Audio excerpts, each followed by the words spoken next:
Now the trouble's tore up. Oh. Alright, what are we planting, Mark? And watermelon. Watermelon? How many rows we got of it? 7. 7 rows. See the moisture? Yeah, I see the moisture. Where I planted the 2 rows of okra, there's nothing.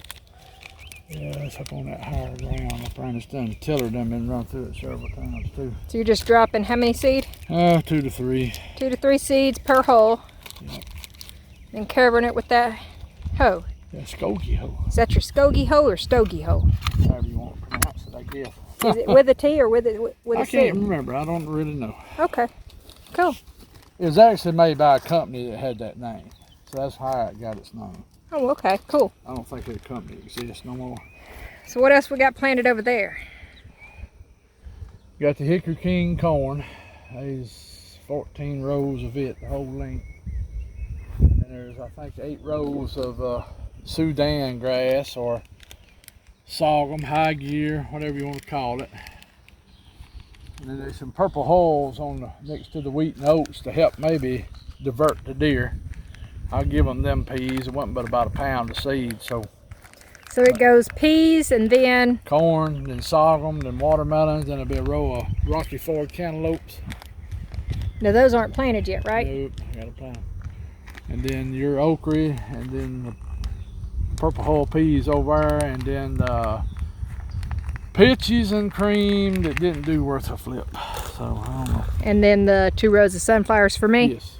So the gap that's in between, is that where They're the... probably gonna be pumpkins. Oh, pumpkins. Okay, cool. And I may come put in a couple of row of peanuts with them. Oh, okay, cool. Peanuts. We'll see. I even thought about planting the peanuts in between the watermelons here. Planting peanuts in between watermelons. That would work too, wouldn't it? And maybe finish it off with peas or something. Okay.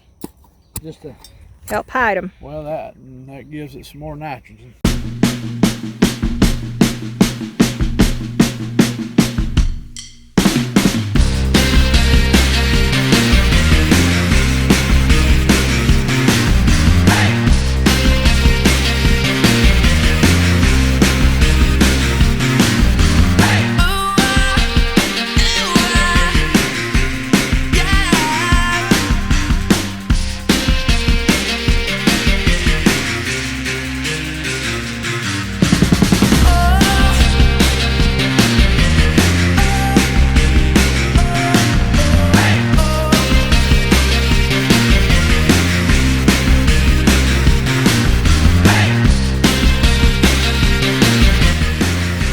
Good morning, everybody.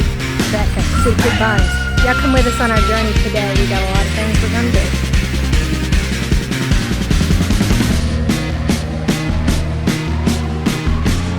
We got a shipment.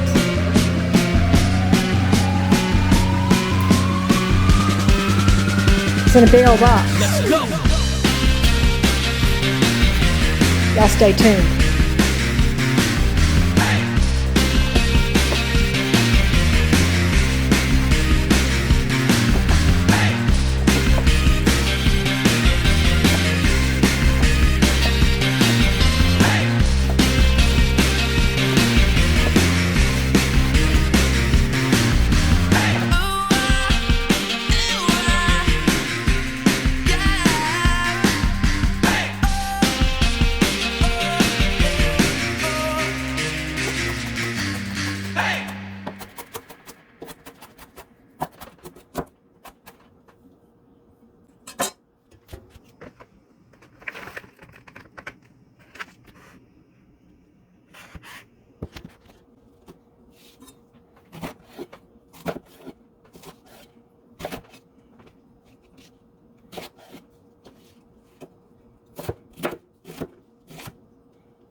Alright, so we're going to ferment cabbage today. We're just doing a small batch because that's all we had was a small amount of cabbage.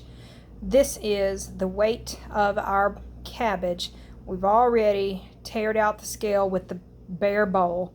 So this is the weight of our cabbage. So if you want to know how much salt to add, take the weight of your cabbage and multiply it by 0.02. Now this is in grams. Okay, so take this 350, multiply it by 0.02, and that will tell you how much salt to add. So then, well, this is what we have today. So we just added it to it, and the salt is already in there. Okay, so we actually had 343, and we added 6 grams of salt per the multiplication. We actually made it 7, but all right, so we're going to mix that in.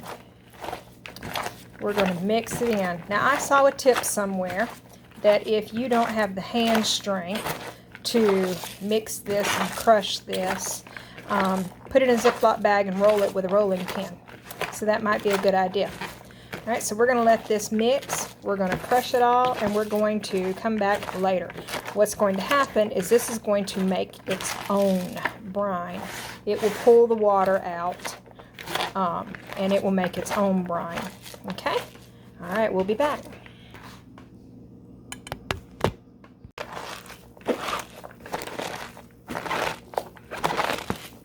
I don't know if y'all can see how wet the cabbage is getting, but it's getting pretty wet. So we are going to go ahead and put this in the jar. We have done this for about 5-6 minutes or so. I think I can get more liquid out of it when I start pressing it in the jar. If not, we will add a little liquid. But typically you don't have to add any liquid. But look at that, how moist it is. Okay, so let's start putting it in the jar. Just got a regular wide mouth jar here.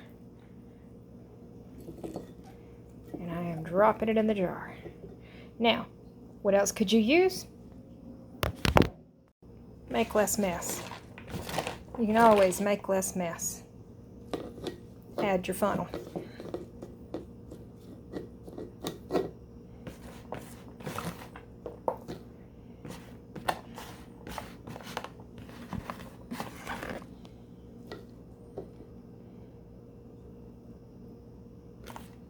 Now, all of this, you want to make sure all of this, liquid and all, goes in this jar. So let me scrape this out, get it in the jar, and let me come back. All right, the next step, we're going to pack this down. Get it as far down in this jar as we can. So if you have the little wooden plunger thing that you can use, awesome. I do not. It's on my to get list one day, or to make list. We're just going to pack this down.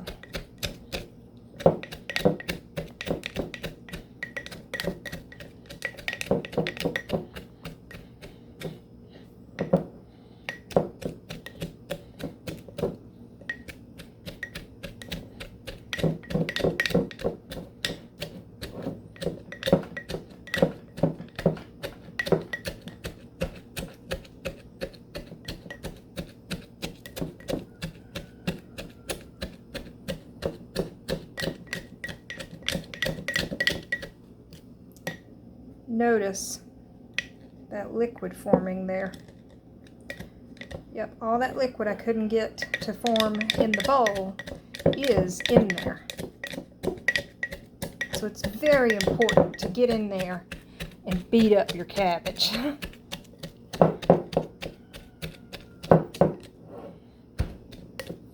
We still will not have enough liquid, I don't think. So we are going to add a little bit, but we're only going to add enough to cover the cabbage, okay? All right, we opt to just get our hand in there. Y'all can see the liquid forming really well. So we do not have to add much at all.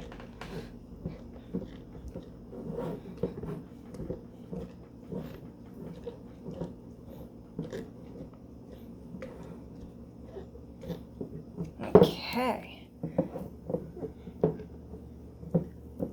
Alright, I'm going to add a tiny bit of liquid just to make sure it's all covered. Alright, so we're going to add just a tiny bit of liquid.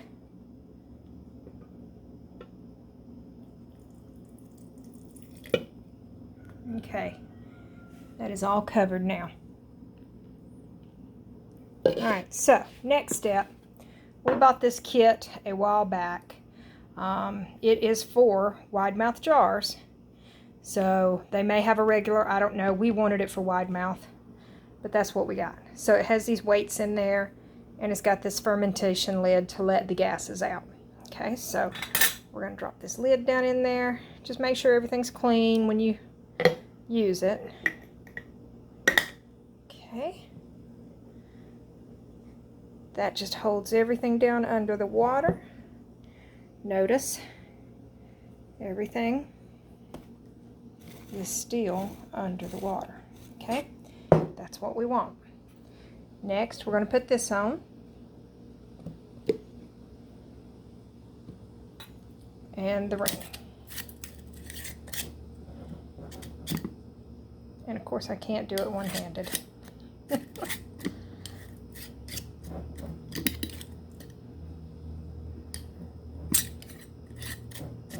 Anyway, so you get the picture.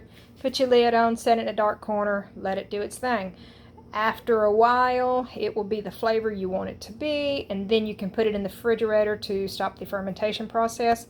I like mine sour, so you do yours your way. So what we did is a 2% salt to our weight of vegetable. Everything is weighed in grams. And now you can up that salt if you need to, because I did not want mine extremely salty. I just wanted it to be edible. So after a while, this will be what we have. We could have used a pint jar for the amount of cabbage that we have, believe it or not. So there you go. All right, Mark. So we headed in the shop. Yep. Because we got a surprise in. Sure do. You want to tell us about it? Well, before or after? Well, let's get in there and let everybody see what it is. What's that disc selling? It's not the tractor, guys. No. Something that me and my mother talked about several years Although, ago. let's look at this tractor. Oh, yeah. Yep. All right, here it is. You gonna tell everybody what it is, or You tell them. This is a 1913 Meadows 16-inch stone ground grist mill. I ordered this from a guy in Tennessee. He sent me a bunch of videos of it running, making meal. That's the belt for it that hooks up to a tractor. So it runs off a tractor. That's cool. Yeah, I got to get the pulley for the tractor. Of course, this is in good shape for 1913. This thing's over 100 years old, still making meal. That says a lot. This is the hopper that you put your corn in. There's some other parts in there. Be careful. Right here is your stones. We You can can see kind the of stones up in there. They're vertical stones. Look at that, guys. Those are stones Yep. to grind the They corn. feel pretty good. They're a little smooth. They need a little sharpening. But they still got some edge on them. And no more grinding we're going to do. That is just cool. Yep. And they'll tighten up to grind. Of course, this mill, what I've read, should be able to do wheat, corn, rye, any type of grain except probably for oats. I don't know if you could, you never heard of nobody making no oat flour, but they may do Hey, it. Mark, grab your trays up there. Yeah, we don't want these to break. These are the screens. All right, guys, so look. Your corn goes in here. Yeah, and that's a couple other parts I got to put on. Well, yeah.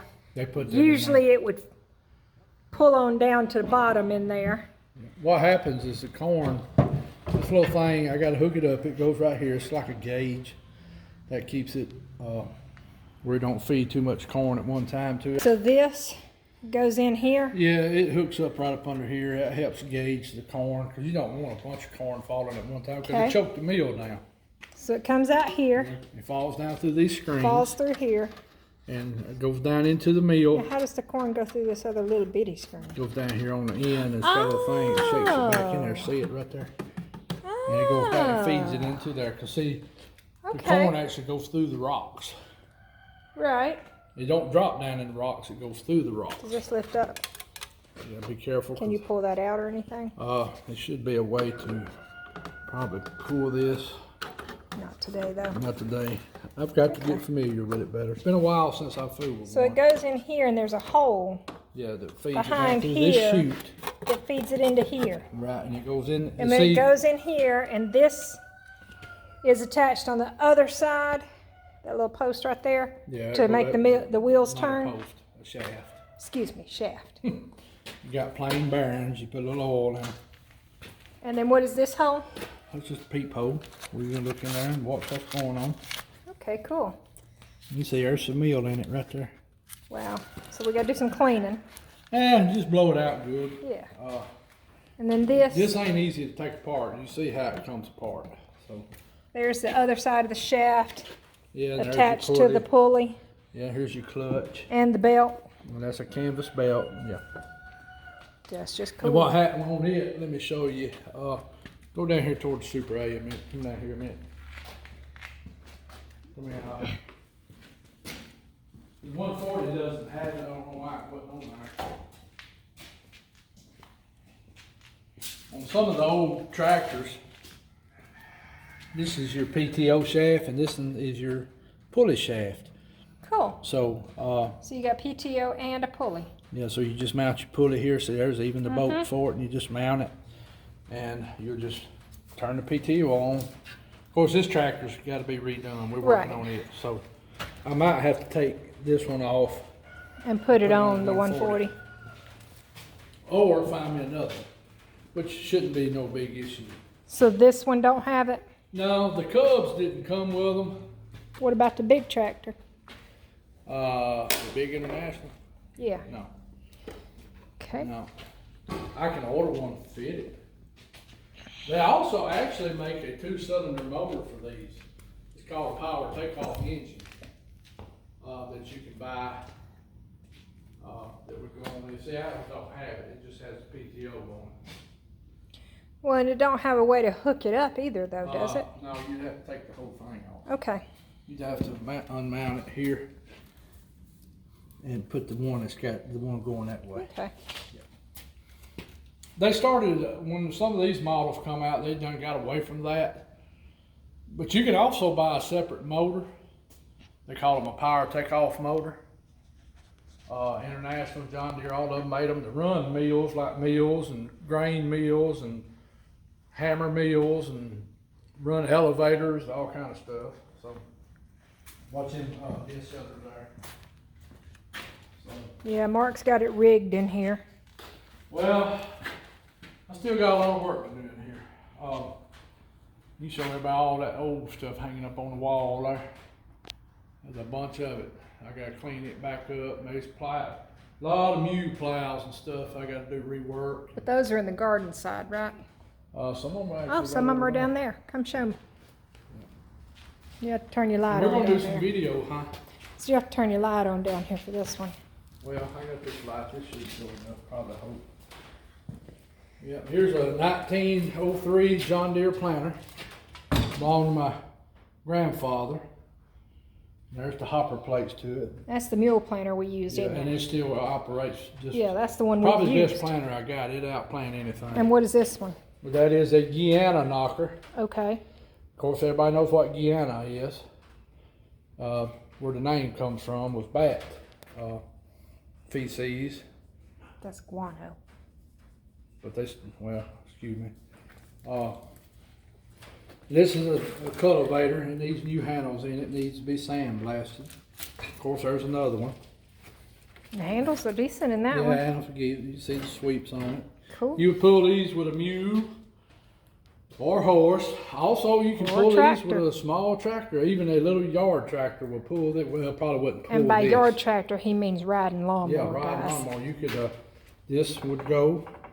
This, I doubt you would pull this with it because that big subsoiler on it. Right. He'd probably bow it. Okay. So also there's a part of a stock there. You can see the beam. This right here? Yeah, that's a stock. It just needs new handles. Okay. There's a bunch of other plows, and we're going to do a video later on using some of the mule implements with the tractor. All right, well, let's get one last look at the grain mill. Yep. And we'll head on back out of here. I'm going to name this grain mill after my mother's people, the Burtons. So it's going to be called Burton's Mill. And we're naming it after them because? Because that's their trade for hundreds of years. They came from Scotland and England as grist millers. When they got to the U.S., they all started spreading out over the U.S. in the 1700s, building mills and running them. Come to find out that one of my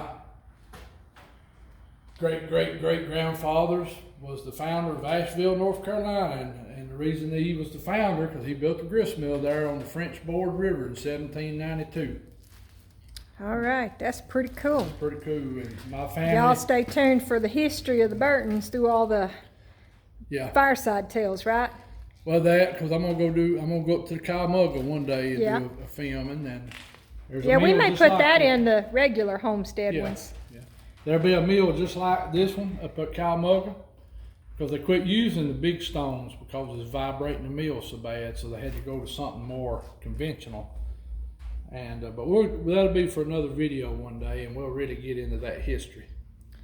All right, guys. So this is the grist mill we've been waiting on.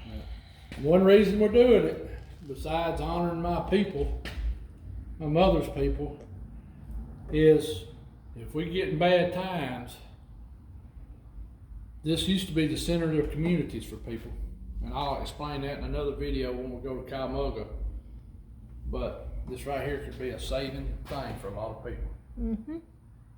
Because this can make your flour, your cornmeal, your grits, and